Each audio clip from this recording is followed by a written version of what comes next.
हरे कृष्णा।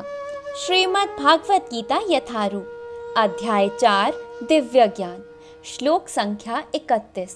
हे कुरुक श्रेष्ठ, जब यज्ञ के बिना मनुष्य इस लोक में या इस जीवन में ही सुखपूर्वक नहीं रह सकता तो फिर अगले जन्म में कैसे रह सकेगा।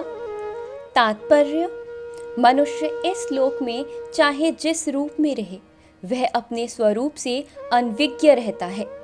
दूसरे शब्दों में भौतिक जगत में हमारा अस्तित्व हमारे पाप पूर्ण जीवन के बहुगणित फलों के कारण है।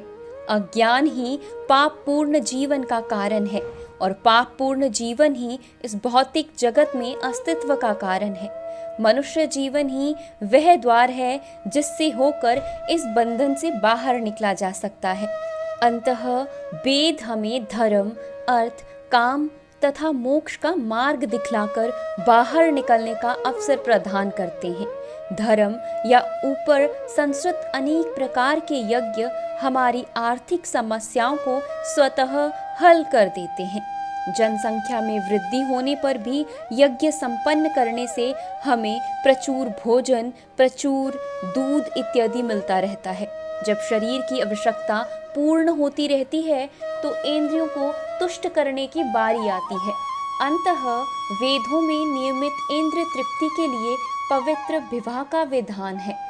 इस प्रकार मनुष्य भौतिक बंधन से क्रमशः छूटकर उच्च पद की ओर अग्रसर होता है और मुक्त जीवन की पूर्णतः परमेश्वर का सानिध्य प्राप्त करने में रहता है।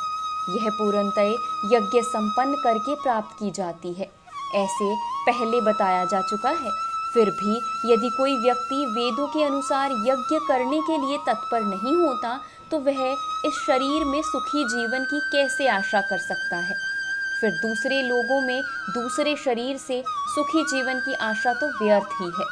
विभिन्न स्वर्गों में भिन्न भिन्न प्रकार की जीवन सुविधाएं। जो लोग यज्ञ करने में लगे हैं उनके लिए तो सर्वश्रेष्ठ परम सुख मिलता है, किंतु सर्वश्रेष्ठ सुख वह है जिससे मनुष्य कृष्ण भावनामृत के अभ्यास द्वारा वैकुंठ जाकर प्राप्त करता है। अंततः कृष्ण भावना भवित जीवन ही इस भौतिक जगत की समस्त समस्याओं का एकमात्र हल है। हरे कृष्णा।